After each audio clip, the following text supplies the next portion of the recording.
Nobody talks about this, but the things you can't throw away aren't really things. They're feelings. Feelings you haven't finished feeling yet. The jacket you haven't worn in 4 years, the birthday card tucked inside a shoebox, the gift from someone who isn't in your life anymore.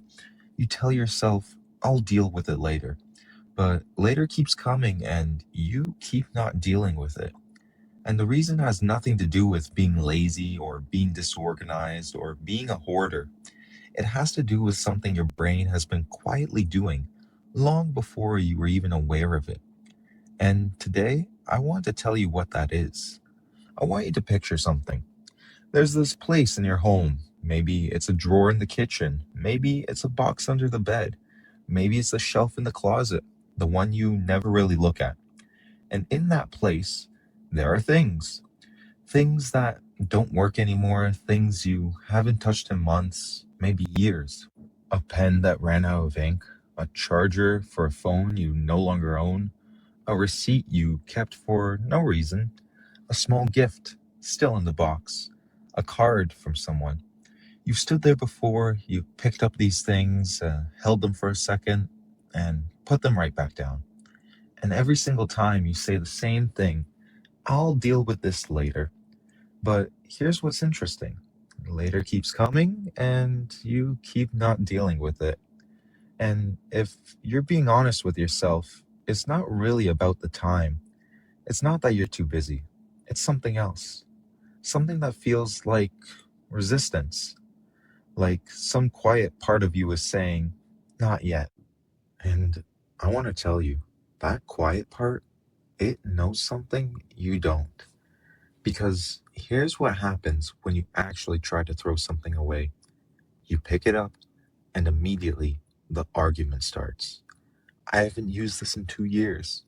But what if I need it someday? It doesn't even properly work, but I can fix it. I have three of these, but this one is different. This is just junk. But I remember when I got this. Back and forth, back and forth, back and forth. And none of those arguments are really about the object, are they? Because if they were about the object, logic would win every time. Logic would say it's broken, it's old, it takes up space, throw it away. But logic doesn't win. And that's the part that has always confused you, hasn't it? You're not a careless person. You know what's useful and what isn't. But knowing doesn't make it easier. And you've probably stood there, object in one hand, trash can right in front of you, and still walked away with it. Still put it back. There's gotta be a reason for that. A very human reason. Researchers once ran a simple experiment. They gave a group of people a coffee mug, told them, this is yours, keep it. Then they asked those people, how much would you sell this mug for? They asked another group, people who didn't have a mug, how much would you pay to own one? The mug was the same. The price should have been similar, but it wasn't. The people who had already owned the mug priced it almost twice as high. Not because the mug was better, not because they loved it more, but because it was theirs. That's it. The moment something becomes yours, your brain quietly reassigns its value. It doesn't ask if you need it. It doesn't weigh the logic. It just says, this is mine, and mine is worth protecting. Psychologists call this the endowment effect, and it means something very important about you. It means your brain is not broken when it fights to keep things. It means your brain is doing exactly what it was designed to do. The problem is that it doesn't know the difference between what you need right now and what you once needed. It just knows this is mine and it holds on. But here's the part that goes even deeper than the science. The mug in that experiment, it was just a mug. But the things in your drawer, they're not just things. That jacket you haven't worn in 4 years, That's not just a jacket.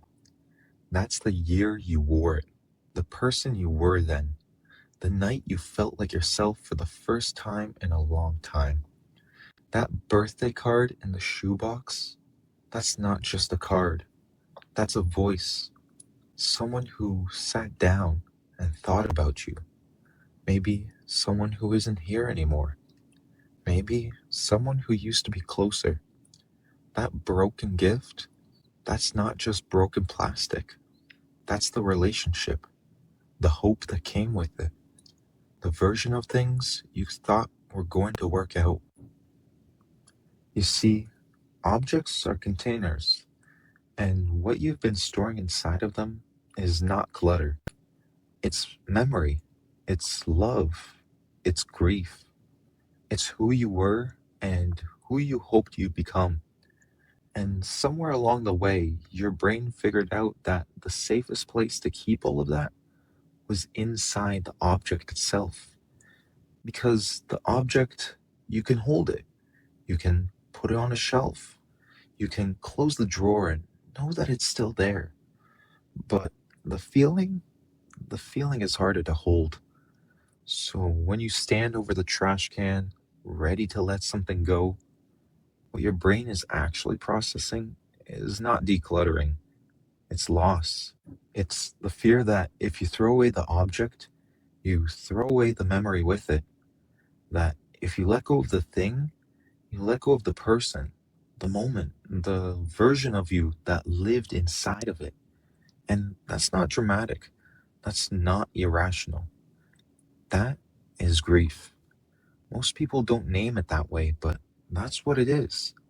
And the reason you've never been able to explain why this is hard is because you've been calling it a clutter problem. But it's not a clutter problem, it's a letting go problem. And those are very different things. One you solve with a trash bag, the other you solve by sitting with it for a while. And you cannot rush that.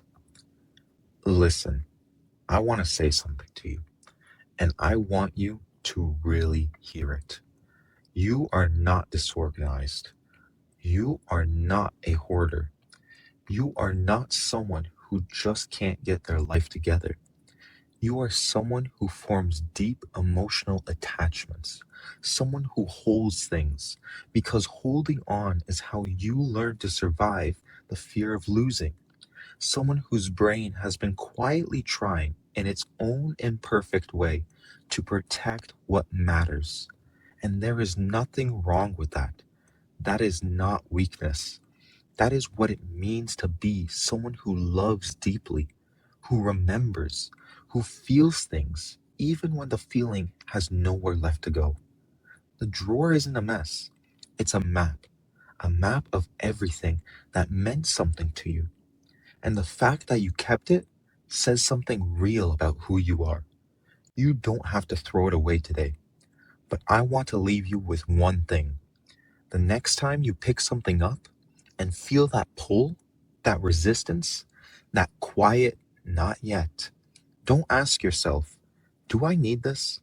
Ask yourself, what am I really holding on to? Because when you can answer that question, when you can look at an object and say out loud what it actually means, something shifts. The object doesn't have to carry it anymore. You do, consciously, with awareness. And sometimes that's the beginning of finally being able to let go. The thing about the stuff you can't throw away is that it was never really about the stuff.